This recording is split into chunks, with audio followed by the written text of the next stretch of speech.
నమస్తే మిత్రులారా, నేను మీ Madhu Naddanuri. BRS party MLC K కవితను ఆ పార్టీ నుండి సస్పెండ్ చేయడం జరిగింది. క్రమశిక్షణ ఉల్లంఘన కింద పార్టీ నుండి సస్పెండ్ చేసిన బీఆర్ఎస్ అధినేత కేసీఆర్. దీనికి ప్రధాన కారణం గత కొద్ది రోజుల నుండి కవిత చేసే వాక్యాలు పార్టీకి నష్టం కలిగించే విధంగా ఉండడమే ప్రధాన కారణంగా చెప్పుకోవచ్చు.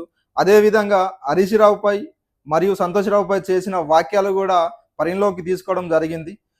కొంతమంది కేసీఆర్ గారి పక్కన ఉన్నటువంటి వాళ్ళు కేసీఆర్ గారి పేరు చెప్పుకొని అనేక రకాలుగా లబ్ధి పొంది వారు చేసినటువంటి అనేక చెత్త పనుల వల్ల ఇవాళ కేసీఆర్ గారి పేరు బద్నామయ్యే పరిస్థితి వచ్చింది.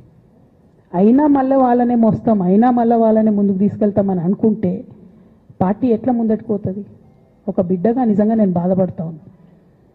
ఇవాళ 5 సంవత్సరాలు ఇరిగేషన్ మంత్రిగా చేసినటువంటి హరీష్ రావు గారిది మేజర్ పాత్ర లేదా దీంట్లో? అందుకే కదా కేసీఆర్ గారు వారిని సెకండ్ టర్మ్లో తప్పించిండ్రు.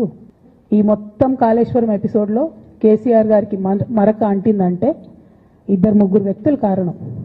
మాజీ రాజ్యసభ సభ్యుడు ఒకలైతే, హరీష్ రావు గారు ఒకలైతే, కేసీఆర్ గారు ప్రజల కోసం ఆలోచన చేస్తే, నీళ్ల కోసం ఆలోచన చేస్తే, వీళ్ళు సొంత వనరుల కోసం, డెవలప్మెంట్ కోసం, ఆస్తులు పెంచుకోవడం కోసం ఆలోచన చేసి ఇవాళ మీ వల్ల రేవంత్ రెడ్డి లాంటి వ్యక్తి, తెలంగాణ ఉద్యమానికి సంబంధం లేని వ్యక్తి, కేసీఆర్ గారి కాలి గోటికి సరిపోని వ్యక్తి, ఆయన నిలబడి కేసీఆర్ గారిని చేయెత్తి చూపించి కేసీఆర్ గారి మీద సిబిఐ ఇవాళ నేను వేస్తా అని చెప్తున్నాడంటే కారణం ఎవరు దీనికి?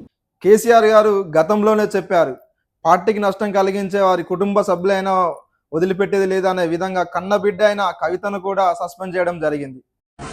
యాంటీ పార్టీ ఎవరు పోయినా సరే, వాళ్ళు ఎంత పెద్దవాళ్ళైనా సరే, they will be scented out. 100% disciplinary action చిన్న చిన్న ఉండదు. ఈ చవతల పడేస్తాం, వాళ్ళ కర్మ వాళ్ళు పోతుంది.